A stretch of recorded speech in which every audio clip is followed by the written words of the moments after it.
world marks an important occasion, World Youth Skills Day, declared by the United Nations to highlight the critical need for equipping young people with skills to thrive in an ever-changing labor market. This year's focus is on youth empowerment through artificial intelligence and digital skills, a timely theme as technology reshapes our future. Despite the promise of a digital future, millions of young people worldwide face significant barriers to meaningful employment. According to the United Nations, approximately 450 million youth, that's 7 out of 10, are economically disengaged, often because they lack the skills needed to succeed in today's labor market.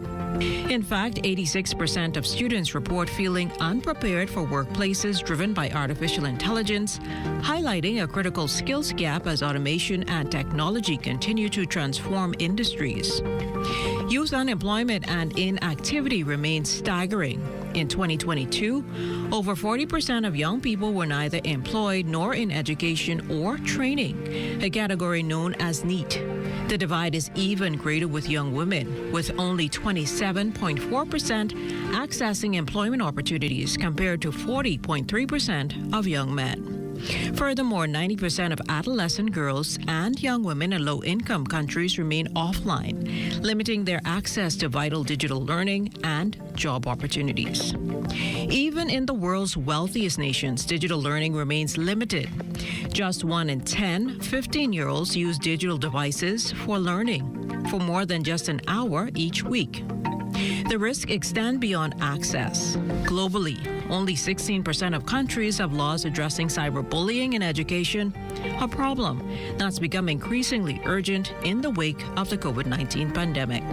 At the heart of the solution is technical and vocational education and training, or TVET, which plays a crucial role in preparing youth for employment, decent work, and entrepreneurship. TVET programs aim to equip young people with future-ready skills, promote gender equality, and support sustainable economic growth by responding to the evolving demands of labor markets and communities. As the world celebrates the 10th anniversary of World Youth Skills Day, the call is clear. We must empower our youth with the skills and opportunities necessary to thrive in an AI-enabled future and ensure that no young person is left behind. Well, as the United Nations Secretary General Antonio Guterres reminds us, investing in young people and their skills is investing in the future of humanity.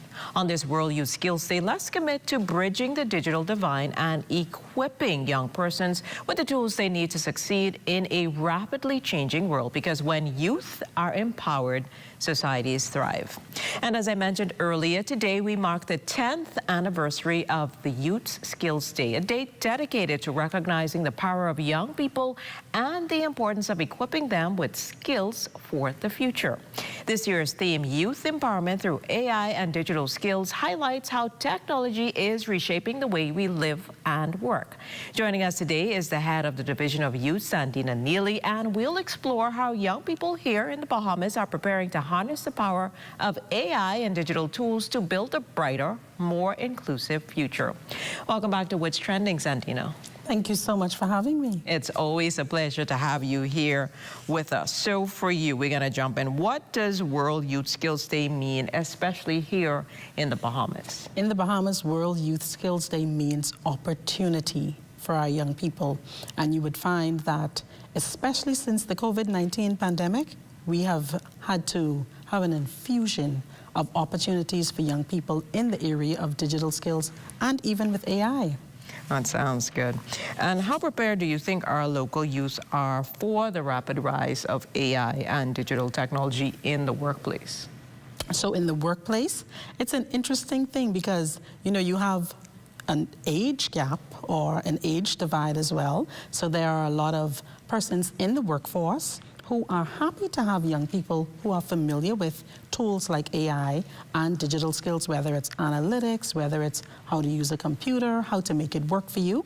And so we're finding that the workforce is embracing young people who have these technological skills. And on the other side of that, what would you say are some of the biggest challenges young people face in accessing digital skills training and opportunities locally, if they exist? Right. So during the COVID-19 pandemic, our ministry was so elated to partner with the Avasant Foundation through a grant from the Inter-American Development Bank to present digital skills and entrepreneurship training over the pandemic.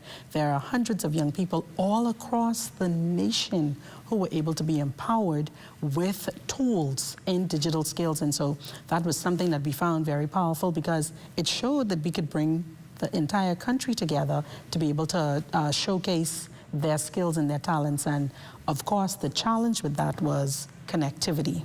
That's the challenge that we find even with our CARICOM counterparts. And so in as much as the opportunity was available, there was still a number of young people who were not able to access it because they either did not have the technology, meaning the devices, and or the proper connectivity.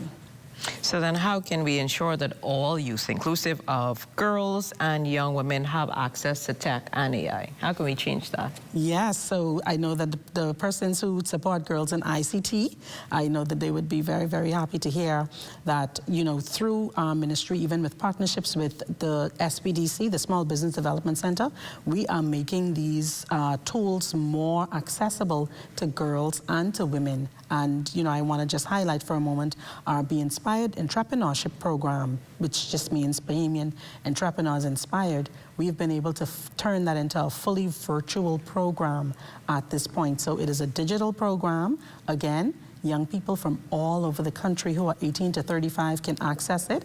There's a fully virtual platform for them to do their modules, submit all of their documents, and obtain their grant funding, micro grant funding for their businesses. And girls, women, persons with disabilities, everyone is welcomed. And island by island, they are all welcomed. Yeah, that definitely sounds good. So what role do you see youth playing in shaping the future economy through AI and digital innovation, which would tie into what you just shared with us? So John Legend said, the future started yesterday and we're already late. So our young people, they are already light years ahead of us. So we want to see them leading the way. We know that they're going to be leading the way in AI. We had forums over the past several years talking about youth in AI, and we look forward to hosting even more of those so that we can bridge some of those digital divides and digital gaps that you sometimes find in these all-important subject areas. That is key. So how do we make sure all youth, regardless of their background, location, or income, get a fair shot at these digital opportunities that are becoming available? So I think the challenge with that is information. So even though we have the digital technology, we still need to ensure that people are talking about it so that they can access these opportunities. So we need to do more in the area of public relations to let the young people know what is available, what is out there, the camps that are available, because during summer there are so many camps that are providing access to resources with either geospatial camp, whether they're doing drone technology, whether they're doing any other aspects of AI and STEM. STEM is another big area that young people can focus on and have an actual future so that they can make money from AI and STEM-related fields. That definitely sounds good. So how can we encourage more young women and girls to get in tech and ICT, as you mentioned? Yes, so through apprenticeship programs, I think that is the key for the future.